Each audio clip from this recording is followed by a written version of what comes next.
首先呢個係物業入嚟嘅大門，旁邊就係飯廳，可以擺到個4人飯台。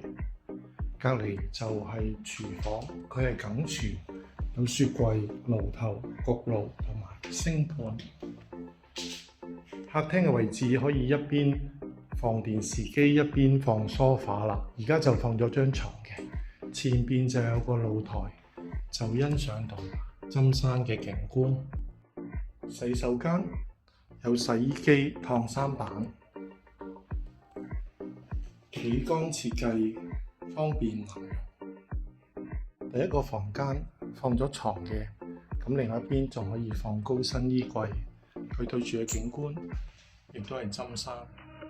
另外一個房間咁就放咗個雙人床，另一邊可以放個衣櫃，呢邊就有個工作平台，可以做啲曬浪嘅工作，對住亦係針山嘅景觀。